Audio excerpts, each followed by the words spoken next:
What's good with the YouTube? Real Talk with Flacco, as you already know, coming live and direct. And on this channel, we dive into sensitive issues, delicate matters regarding prison, community, gangs, recidivism, addiction, and so forth. And today I got a special guest that's going to jump in and help me out with this topic, man, because it's a kind of complex topic and I need some more insight, as well as their views. Homie Hangout as well, old school friend I've known for about 27 years. So we're going to get to it. We're going to discuss the Mexican Mafia and the green light that they've had on the blacks for years. As far as the conflict on the streets, we're going to break it down a little bit, man. And first and foremost, I think Rascal will agree, LA is like a gang culture. It's like the mecca of the gang banging. You know, there's always been skirmishes with blacks and Mexicans for years. I mean, but the breaking point that I feel that put it in the set direction was in 1992 when they had the Rodney King riots. Individual named Damian Football Williams was seen victimizing a Latino. From there, the Mexican Mafia got really upset about that and forced a green light on all these black neighborhoods. In the process of that, they had all these meetings going on when they enforced the taxation, in addition to the no drive-by shootings. They also wanted to emphasize that they wanted the Sureño street gang members to start targeting black gangs out there in the streets. This was all a plot basically to run interference into what the black gangs were doing at that time, which was the crack era. You know, here we are 30 years later, the MA has become stronger. They have resources across the border, and they're pretty much the ones that are running the drug trade. So their goal in mind has worked. But we have numerous issues, man, that we're going to bring up that have occurred with this, man. And I don't think people understand that it's not as racial as it seems. It's more about territory. It's more about territory, drug trade, and money. But sometimes the media turns it into a racial component. You get what I'm saying? Yeah, and I think it's racial in the sense of,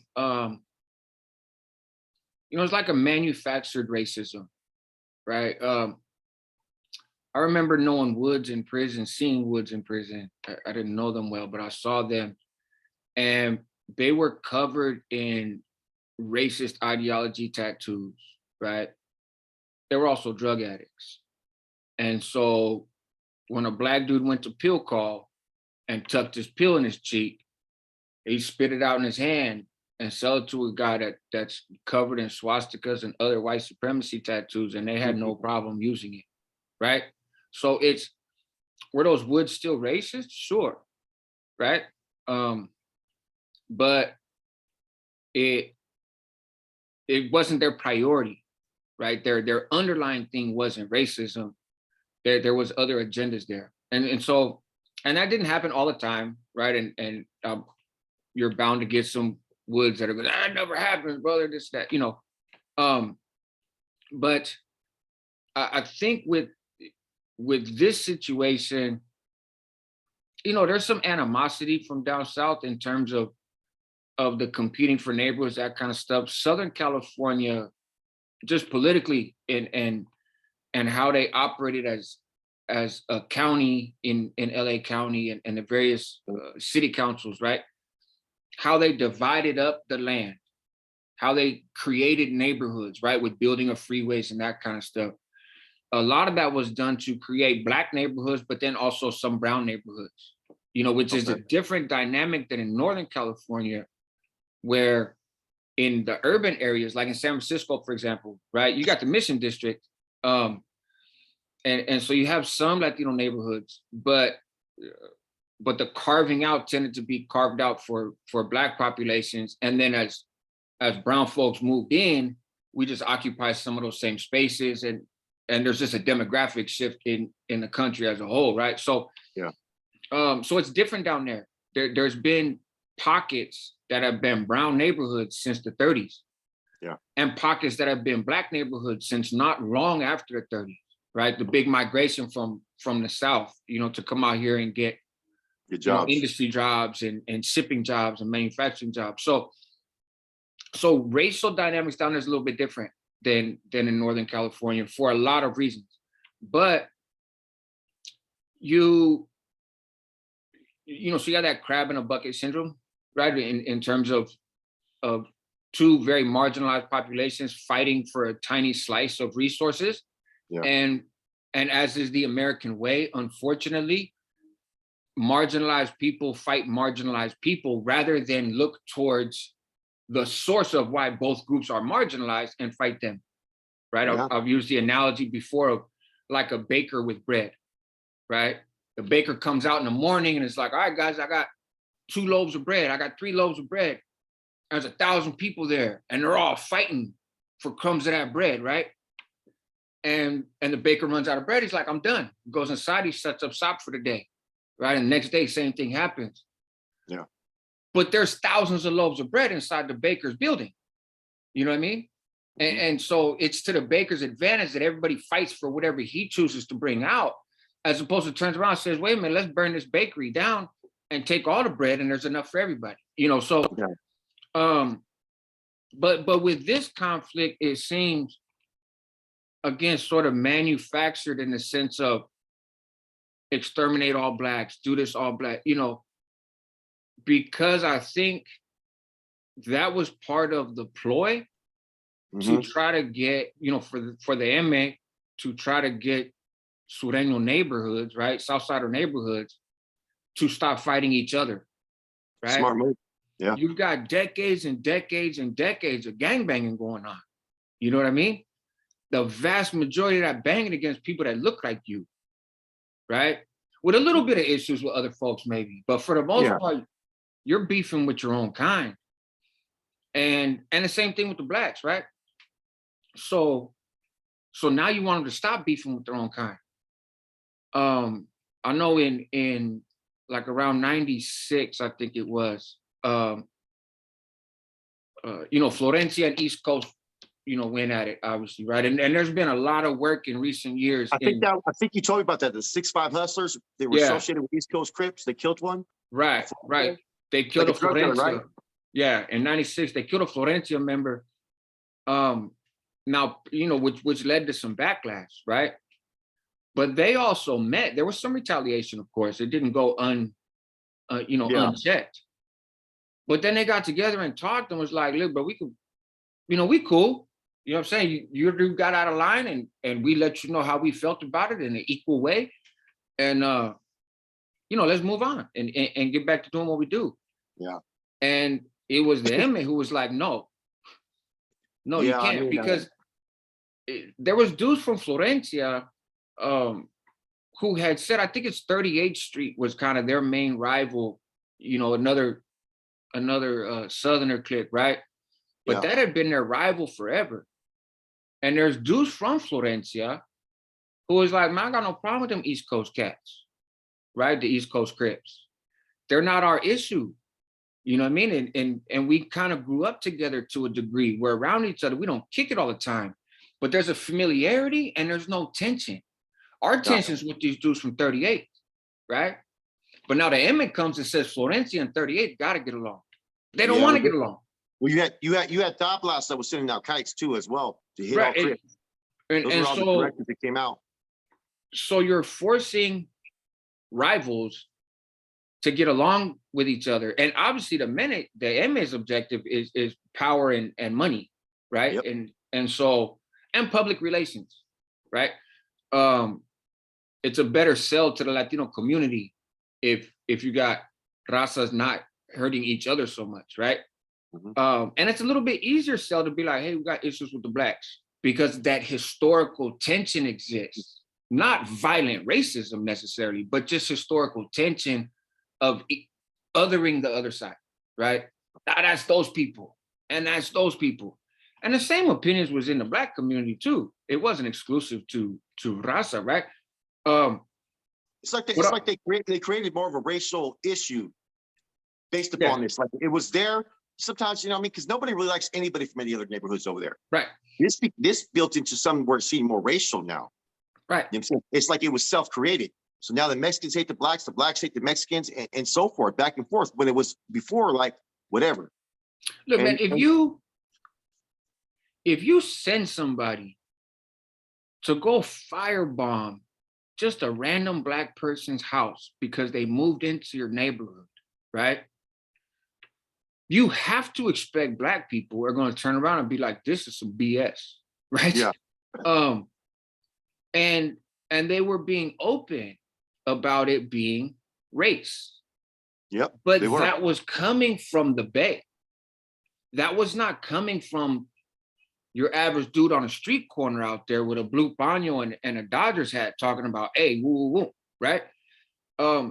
And that's what I mean by it was kind of manufactured, but it worked because just like it's been said about gangbanging in general, it becomes personal when one of yours gets hurt, right? yeah. It's cool to pick up a paño, you run around the neighborhood, these are my buddies, and we don't like them, and we're fighting. Let one of your homeboys get killed. Let you get caught slipping in an alleyway, you get the shit beat out of you, stabbed up. Now all of a sudden, those dudes aren't just like, we don't get along with them and it's fun and entertaining. It's personal. I want blood, right? And that's a natural human reaction outside of gangs as well. And so these radically ridiculous, violent, unwarranted attacks on people because of the color of their skin invited a backlash. Some of them were regular civilians too. They weren't That's even what I'm saying. members. That's, you know what I mean? Like that's going to bring bad media attention and so forth as well, man.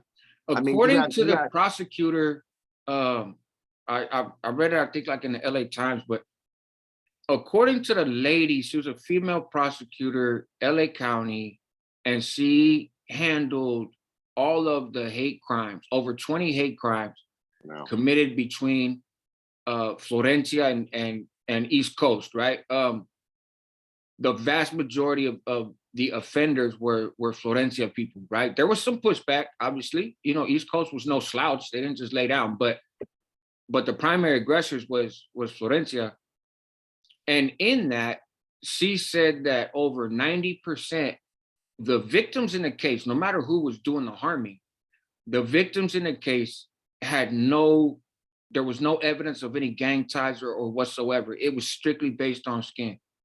But see, that is what, and it's odd, it would seem, obviously I've never been an MMA member. I don't claim to speak for them by any stretch. It would seem though, as a fairly rational person, that's what the MA wanted. The MA wanted the race war.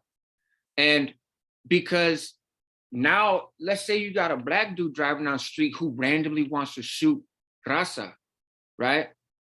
And they shoot some street vendor, they shoot somebody's mom right now. Sell the narrative now. Right. And so you're creating a Mexican, for the most part, right? Stalwart sort of, right? A little enclave now of it's us against them. And it's not just gang members getting into the us versus them anymore. Now it's just brown folks. And now it's just Black folks, right? And all the other hoods, man, because I'm looking at my notes, man, like Azusa 13, they had a bunch of hot ones, man. I think they were one of the most active ones. What is that? Vada Hawaiian Gardens. They got indicted in 2009. The Avenues, man, you know about the Avenue situation. Yeah, I was in the Pelican Bay shoot with an MMA member from the Avenues. I thought there were several MMA members, but one from the Avenues. You were there with Tigre? Tigre. Yeah. No, I was up there with I know an NF member named Tigre, but no, I was up there with Danny Boy from Hazard, with Cyclones from Santa Monica, with Caja from the Avenues, right? Tolento. Tortuga from Colton, right? And there was a handful of others over the years, right? Jacko, I forget where Jacko was from. Azusa, I think, and he passed away to the best of my recollection. He got taken by the SEALs. He did pass away. That's a fact. Yeah, he got. I think he fell off before that, though, if I'm not mistaken. You know he got snatched up in the middle of the night. He was my neighbor with Danny Boy, and the SEALs came in the middle of the night and snatched him up. They did the same thing months later, maybe even a year later, with Caja. He was selling with Cyclone from Santa Monica downstairs. They were the porters. And they came in the middle of the night and They brought Jack to Corcoran.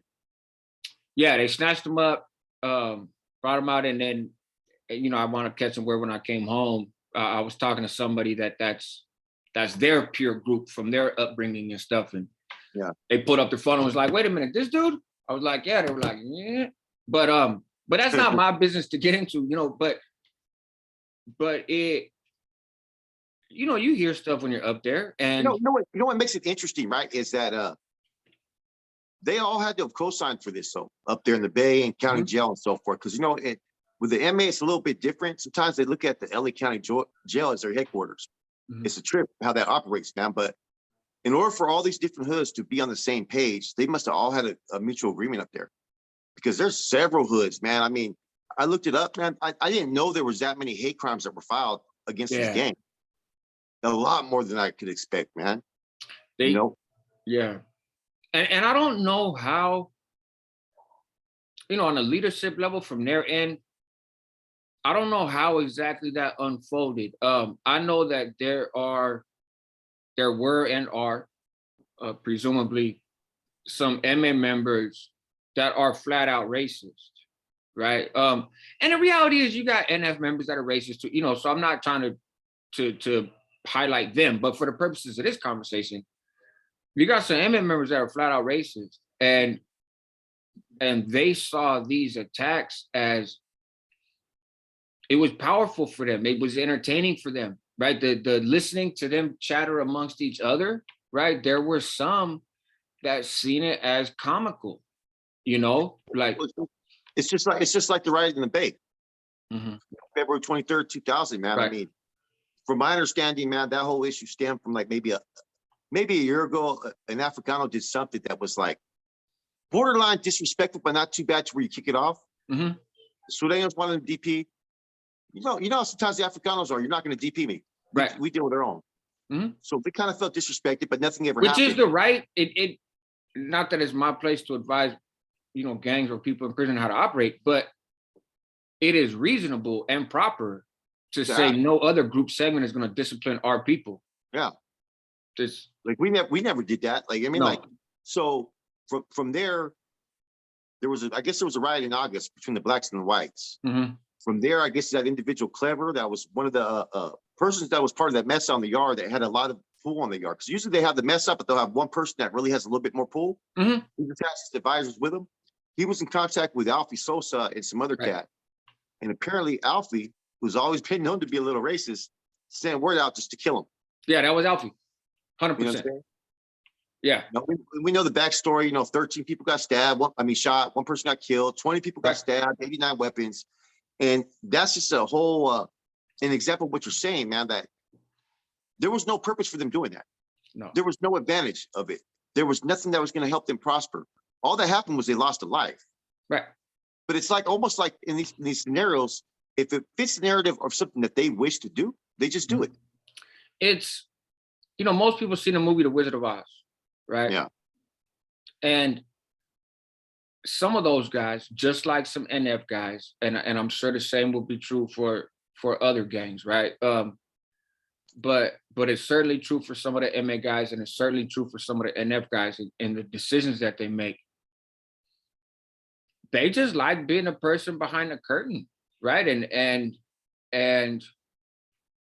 they're playing with the strings, right? And they're just making these grand declarations and these grand proclamations, and I think sometimes it comes out of boredom. Sometimes it comes out of, I think, sometimes a complex between members of status, right? Where, hey, you know what, Flacco, you've been kind of getting some attention for some of the moves you've been making. Watch this move I make. Kill all black people. Ha ha. I one-upped you on that one, right? Like which sounds sadistic. And it's not quite that simple, but I think that element exists, and it they have no real skin in the game. They're lifers. They're locked away. At that time, you're locked away in solitary confinement. You don't expect to ever not be in solitary confinement. You have this immense power, And I think there's just an urge sometimes to do something with it. You know, I'm sitting in this cell and I have all this authority, but in reality, I wake up every day sitting in a cell in my underwear, man, and I get to go outside and walk in a rectangle circle for, you know, an hour, and I talk to the same people and I watch the same shit on TV, and so for someone so powerful, my life is pretty boring, right? And and I think sometimes they just want to flex their muscles, and for reasons that probably could take up 10 videos to try to unpack, You know there what though? is an army of manpower to listen. You know what though? Like, I think part of it though, too, though, right, is if you notice like 30 years ago, the Hispanic community was pretty big out there in LA, MacArthur Mhm. Park and all those areas, you know, East LA and so forth. But they've been able to migrate even more into other areas as well. Mhm. I'm saying like they're moving into, you know, into different areas like Compton and so forth, Right. South Central LA and so forth. So the Hispanic population is becoming a bigger population. Mhm. Now, the crack era was a big influence in the Black gangs communities, the Crips and Bloods. Mhm. They didn't have to tap into any resources through Sureños or whatnot. They already had their resources across the border, their Mhm. interactions to move that crack. Since all this has transpired, where the MAs took a stronger presence in gaining relationships with families and those across the Right. border, they've been able to establish resources and contacts and agreements in doing business to what pretty much cut the Black gangs out of the picture. Mhm. So now either they have to rely and comply and get the product from the Sureños, or some of them, man, I was told by someone out that way that they're going back to the old ways of their hustles. They're going back into Figueroa Street. They're going Right. back into the game, all kinds of different hustles, because it's not like the 80s and 90s where they had these resources. Mhm. The MA pretty much cut off their water, bro. Yeah. You know what I'm saying? Unless they want to get it from them, which was a smart move. If you look at everything that they did with this, bro, I mean, I get that they probably wanted to be that guy to call the shot, right? But everything they did was a strategy. It was sharp. It was smart. You know what I'm saying? It it was I they in large part they ended up with the result that they wanted. Yeah. But They there's took just a lot of some just a lot of casualties. That's the problem with it. There's a lot of casualties in this whole process. We're talking, I mean, hundreds of lives just within about 4 or 5 gangs, basically, believe it or not. Mhm. Like, I mean, tons of lives, Right. innocent victims and so forth. 14-year-old kids. I read all kinds of articles, man. I'm like looking at this, like, how could this even be accepted? Right. This would never be tolerated anywhere else. Mhm. You know what I'm saying? As far as the push to get them out the communities, to bring attention and to get all the gangs united. And if you notice, once one hood started doing it, all the other hoods started following suit. Right. Let's follow the leader. Who's going to kick it off? Mhm. You know what I mean? And every time I noticed when they scaled back, because I read a lot of reports too, as soon as they started to scale back on attacking these oppositions, those wheelers were coming out. Right. Hey, stay on it. Yeah. Put the foot on the neck.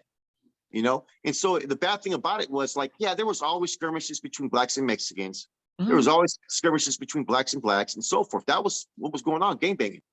But this brought it and escalated it to a whole nother level, to where, how did they repair this? How do we mend this? You know what I'm saying? Because you're starting to see a little bit of better interactions down south amongst blacks and Southerners, because it's all more about the money. No one's really tripping up as much about the other things. But still, you can't, it's hard to forget the things that have happened, the people that lost their lives. So it's, you know, there's people that still hold that animosity. You know what I'm saying? So where do we go from here? Well, you know, we had talked a minute ago about, you know, when somebody dies at the hands of the other side, whatever that may be, right? That now it becomes personal for you, right? In terms of Yeah. gang banging. How much more is that true when it's not just somebody that dies, man, but it's your mom that dies, right? When it's your grandmother that dies. And not because you're a gang member. She died because she's black, right? That's why she was killed. Nothing else. Wasn't nobody trying to get even with you. You probably weren't even a gang member. You could have been going to church, right? She got killed because she was black and she lived in a community that you know, this segment of the brown population did not want black folks there.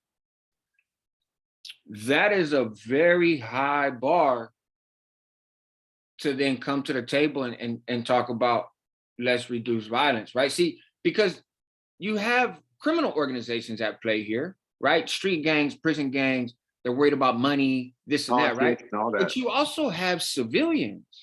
You have people that ain't been a gang member a day in their life that are well aware these Mexicans down here had an extermination plan. Yep. Their goal was to eliminate the Black race from city after city after city in Southern California, right?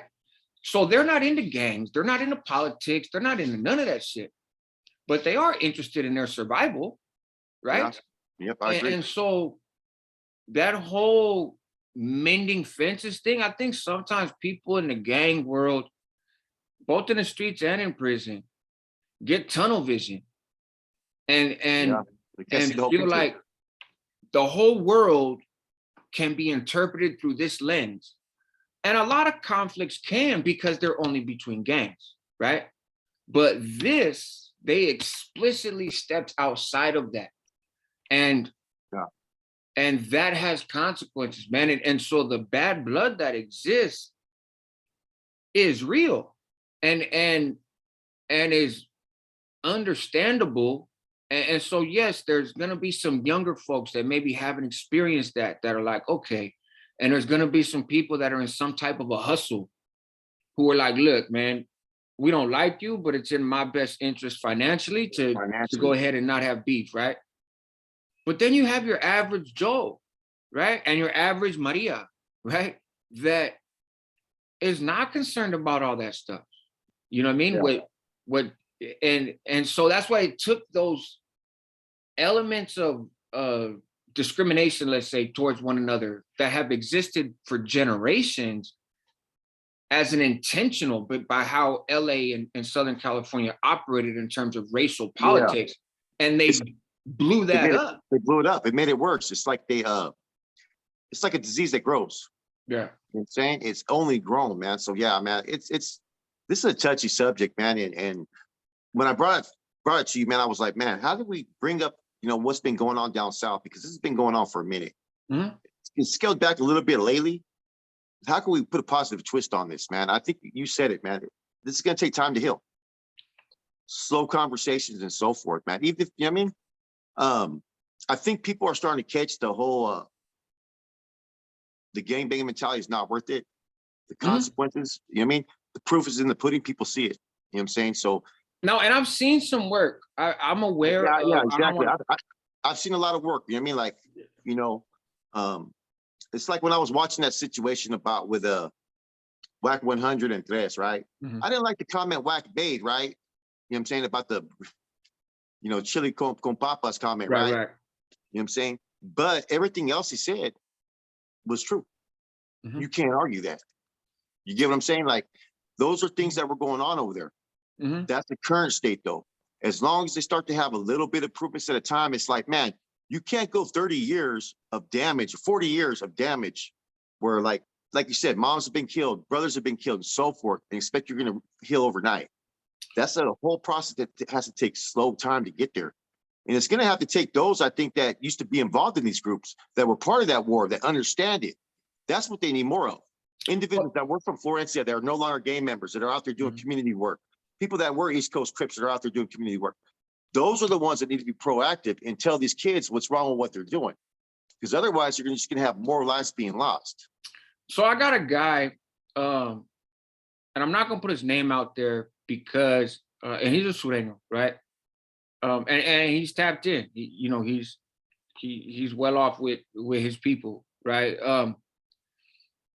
But he has action at a release date due to some of the changing laws and the circumstances when he got convicted and got his life sentence, right? So he's pulled back a lot, and so I don't want to put his name out there or put some of the particulars out there that could be traced back to him. And I hope and pray that the dude gets out, man. Personally, I like him, and he's he's an influential person, and he's creative, and he rocks with who he rocks with, and he's not ashamed of that.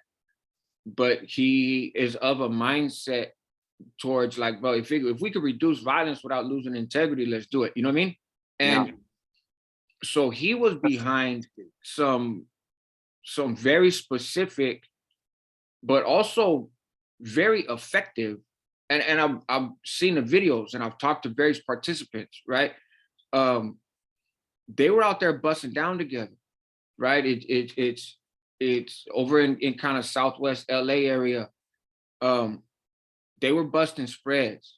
They were working out together. They were doing self-defense training and fighting classes with each other. And it was bought into on both sides. And that was done. And I don't know the players involved. It's not my business, but I would have to believe because of this person, he's incarcerated. Because of his affiliations and his sincerity, what he was doing could only be done with at least the passive approval of Emeros, right? And so and I don't know in terms of on the black side of things, kind of what that conversation looks like. I wouldn't be the one to even try to guess. But it was happening. And it wasn't like a big kumbaya, everything's fine.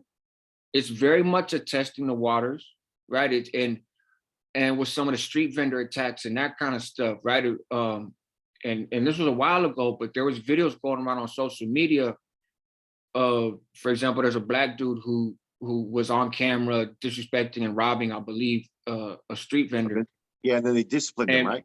That fool got it handed to him when he came back to the neighborhood, right? And they recorded and posted it too. That was not just an issue of we don't support disrespecting and taking advantage of brown people, right? We'll It was also this is our people. We'll deal with it, right? And it's not a sign of concession. They did the right you thing. know what though? When they did that, you got a lot of support from like a lot of Sudanese were commenting on that. Right. Active Sudanese were like, "Hey, look at that! They handled their business, process, and so forth, man." Because So, I that's the fruit of these conversations, right? And that's the fruit of this work. So progress is happening. I think another thing that would help situations is sometimes folks can talk with too broad of a brush unnecessarily, right?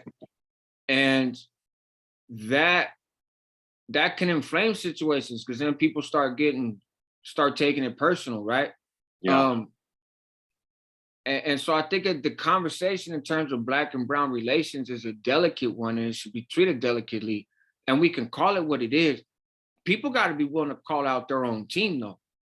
You know what I'm saying?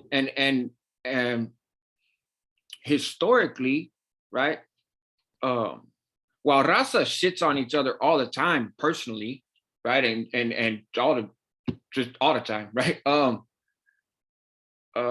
Publicly in a big forum, you tend to want to back up your own, right? You don't want to throw your own under the bus. And obviously black folks feel the same way, right? And they have a tragic history in this country and they've been marginalized and whatnot. So they're not real excited to throw their own people under the bus either, right? Yeah, no, exactly. But that needs to happen on both sides. That needs to happen when it's called for. It shouldn't be done in a performative way, right? I'm not going to say, hey, man, my dude messed up when he did this to you. If I don't really believe that, just so that I make you happy so that you don't come try to do something to me. It can't be performative. It has to be real. The challenge with doing shit real is it takes time because you actually have to build it. If it moves too fast, then you have to assume a lot of it is just people performing. They're playing the part, but they're not bought into the agenda. They have their own agenda. And to really get people on the same page takes time.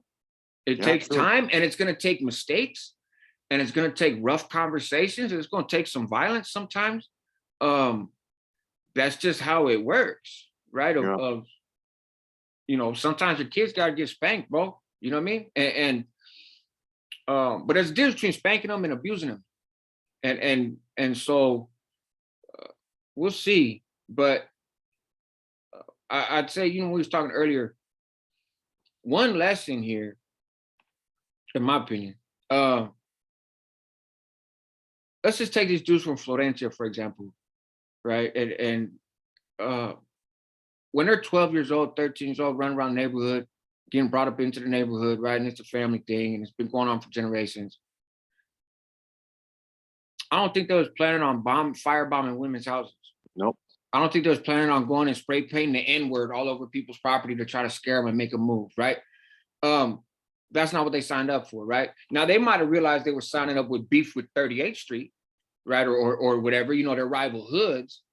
They signed up for gangbanging, right? Yeah. They didn't sign up for KKK behavior in their own backyard. And yet, when the orders come down, years later, 10 years later, 15 years later, and you got some old man sitting in the SHU program who's like, hey, I got this master plan to get more power and control. Let's just wipe out all Black people. And you get the phone call, hey, homie, this is what we're doing. But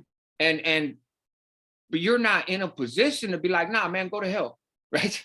I mean, actually, I think you are. That's a whole other conversation. I think Northerners and Southerners very much are in a position it should be, tell but these other cats. You know how that goes, though, man. Right, but it's you know, Stockholm syndrome, right? And so, so think about that, right? It you know, I talked about it a little bit when I talked about the requirements to put in work and maybe having to put in work that you weren't necessarily prepared for when you signed up. If we can get our folks to understand the choices you make today when it comes to this gang shit, the choices you make today, yes, you may realize, okay, cool, I'm probably going to go to jail. Oh, I might get shot. Oh, you know, this and that. And I don't care. It's worth it, right? But there's so much more that can come with this that nobody's even thought of at the time. You can't prepare yourself for. But what you know you're signing up for is a life that you don't have control over. You're signing up for a life in which you will always have to answer to somebody else. And who that person is and what may tickle their fancy one day to the next, you're going to be the pawn that is used. And if you're not comfortable with that idea, don't pick up the flag. Be where you're from. Be from your neighborhood. Be cool. But that don't mean you got to step in this arena. You know what I mean? Well said. Well said. Anyways, I think we covered this topic pretty well, man. We were supposed to go in like 15, 20 minutes. I think we went 40. Yeah, we'll see. Anyways, man, I appreciate having you on, man. I needed your insight on this, man. This was the topic I wanted to bring up, man. And you shed light to a lot of issues on it, man. Thanks for the invite, bro. Real Talk with Flacco, the homie Hangout, man. Everybody have a good one. Likewise.